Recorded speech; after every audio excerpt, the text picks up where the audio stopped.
Bugungi darsimizda Cambridge 12 Test 8 Section 3 analizini ko'rib chiqamiz. Questions 21 to 30 and questions 21 and 24 was ko'rgansak, filling the table, one word only, faqatgina bitta so'z yozishimiz kerak. Presentation on film adaptations of Shakespeare's plays. Shakespeare'ni asarlarini film adaptatsiyalari haqida bo'lar ekan. Stage of presentation. Introduce Janet's book containing something of adaptations. Adaptatsiyalarni nimasinidir o'z ichiga oladi. I don't know. Size of adaptations, like character of adaptations. Bilmayman. I'm sorry. Organize notes. Ask class to suggest the adaptations. Demak, qismda qanaqadir adaptatsiyalarni so'rash kerak, classdan suggest qilishi. Present Rachel Malho's ideas. Prepare some, I don't know, notes, presentations, slides, like whatever. Discuss the relationship between adaptations and something at the time of making the film. Adaptations and opportunities, maybe qanaqadir noun bo'ladi bu ham. Plural katta ehtimollik bilan, chunki o'z ko'rganingizdek u and so'zi faqatgina bir xil so'zlarni bog'laydi. Masalan, bu qismda adaptations bo'lsa, bu qismda ham katta ehtimollik bilan plural narsa keladi. Plural so'z keladi. Keling endi audioni eshitgan holda javob beramiz.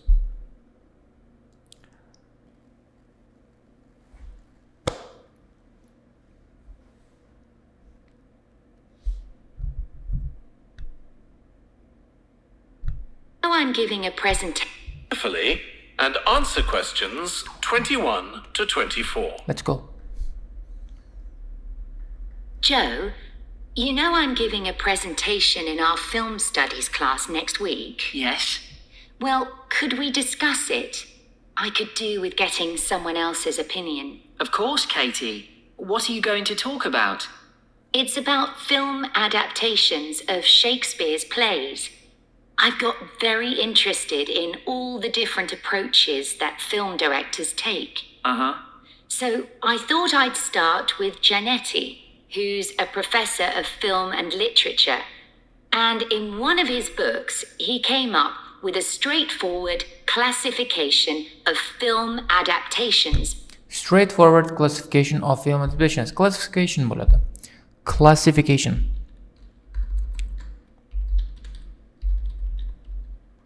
Straightforward classification of film adaptations. Javob просто classification bo'ladi javobimiz, chunki straightforward degan so'zga vaqtimiz yo'q bizani. Well, so I thought I would start with Giannetti, who is a professor of film and literature. In one of his books, he came out with a straightforward classification of film adaptations. Based on how faithful they are to the original plays and novels. Right.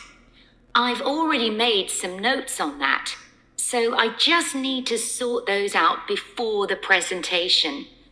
I thought that next I'd ask the class to come up with the worst examples of Shakespeare adaptations that they've seen, and to say why. The worst examples of adaptation. This is a process of worst adaptations. Eng yomon adaptatsiyalar. The worst example dedi bizda faqat worst degan javob. I thought that next I would ask the class to come up with the worst examples of Shakespeare's adaptations that they have ever seen, and to say why. It'd be more fun than having their favorite versions. Yes, I can certainly think of a couple. Right. Next, I want to talk about Rachel Malco. I came across something on the internet about her work on film adaptations, and I was thinking of showing some film clips to illustrate her ideas. Will you have enough time, though, both to prepare and during the presentation? After all, I doubt if you'll be able to find all the clips you want. Perhaps you're right. Okay, well, I'd better do some slides instead, saying... Xo'p, clips qilaman dedi. Voy, vaqting bo'ladimi? Tayyorlash kerak. Undan keyin prezentatsiyada vaqtda qo'yib berish kerak. Topolmasligi mumkin. Unda slayd qilaman dedi. Slides. Slayd qilib qo'yaman, bo'ldi, tinch dedi. Xo'p, mana I've come across internet about her work on film. I'm thinking about showing some film clips to illustrate her ideas. Perhaps you're right. Okay, well, I would better will you have enough time both to prepare and during the presentation? After all, I doubt if you will be able to find all the clips you want. Perhaps you're right. Okay, well, I would better do some slides instead, saying how various films relate to what she says. Javob slides bo'ladi. How various films relate to what she says. That should encourage discussion.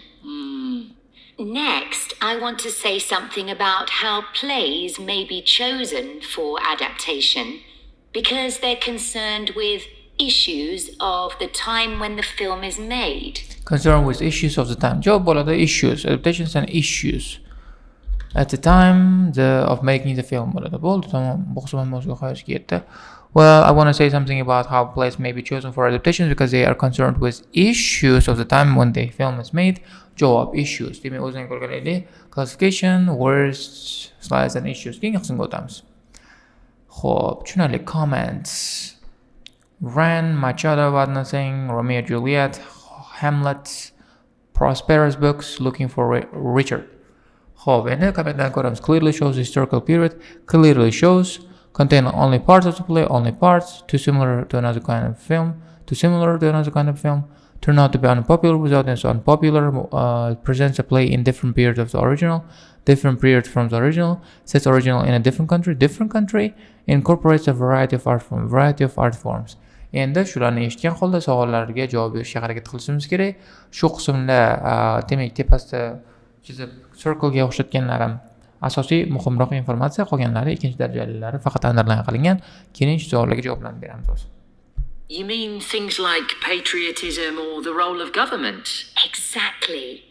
It's quite tricky, but To look at questions 25 to 30. 23 minutgacha o'qib olishga bizga vaqt berishdi.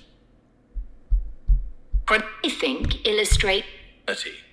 Ketdik.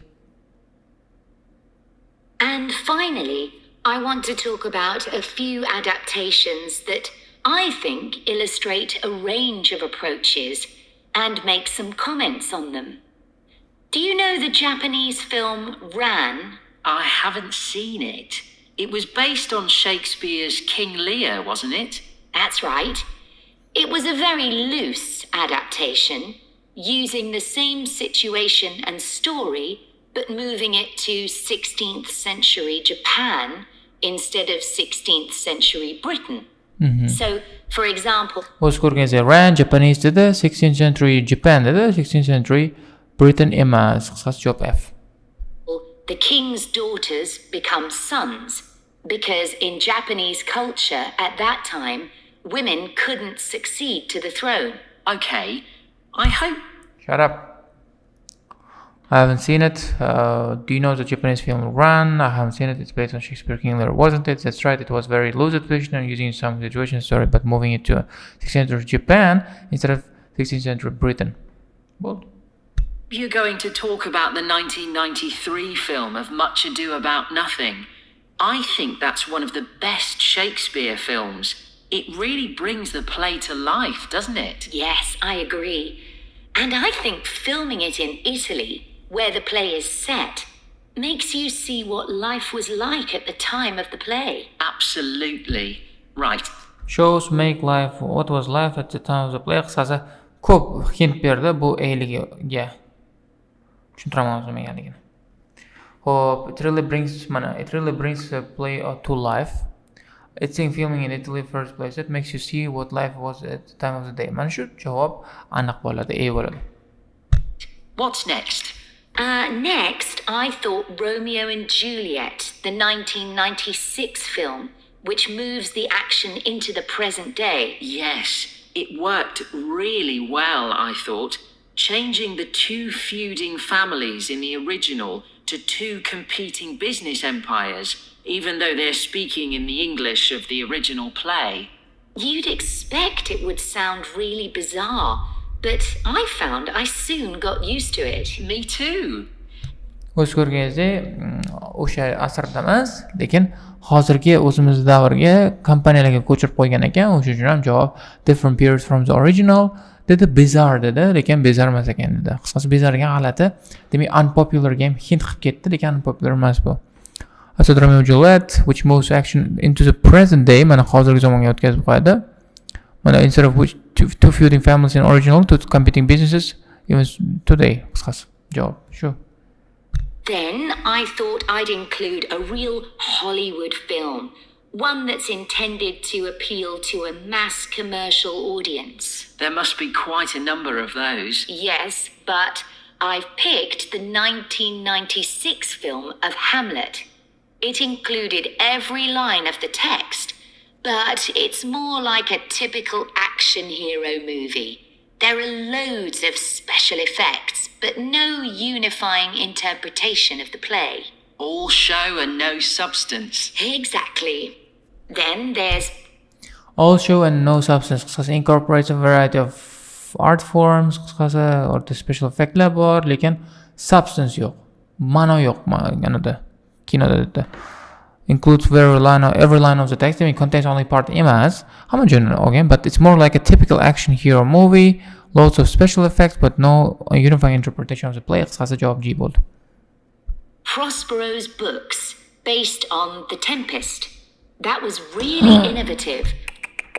No. Bu G emas bu. Special effect o'tda variety of forms ekan. It's similar to another kind of film. It's similar to another kind of film. Chunki action filmga juda o'xshab ketibdi. Qisqasi menimcha shu bo'lsa kerak. Mana more like an action hero movie. Qisqasi typical action hero movie. Special effect, no unifying. Bo'ldi, javob menimcha shu. C. Prosperous book haqida gapiradi. From a stylistic point of view, Didn't it include dance and singing and animation as well as live actors? yes, it did. Mana, it included live actordan tashqari dance, cinema, singing, qisqasi shu bo'ldi. G bo'ldi bu. Really innovative from a stylistic point of view. Did it include dance, singing and animation? Animation, singing and dance. Shu different art forms bo'ladi. Oxirgisi. I also want to mention Looking for Richard. Did you ever see it? No, but I've read about it. It was a blend of a documentary with a few scenes from Richard III, wasn't it? That's right. It's more a way of looking into how people nowadays connect with the playwright. The play is really just the starting point. And that'll be where I finish. Qisqasi bu ozgina partlarni olar ekan, documentary bilan bo'lar ekan, javob B bo'ladi qisqasi. Looking for Richard, did you ever see it? I've read about it. It was a blend of documentary with few scenes from Richard III. Mana blend of a documentary, a few scenes, bu qismda keyword Richard wasn't it? Only parts of the play bo'ladi, shuning uchun ham javob B bo'ldi. Shu bilan bu qism o'z nihoyasiga yetadi. Hamma qismga tushundinglar degan umiddaman. Agar tushunmay qolgan bo'lsanglar, faqatgina skriptni o'qishlaring. Skriptda asosan underline qilingan, circle qilingan savollarga javob so'zlarga e'tibor berishingiz kerak bo'ladi. Keling endi keyingi qismga o'tamiz. Section 4 ga o'tamiz.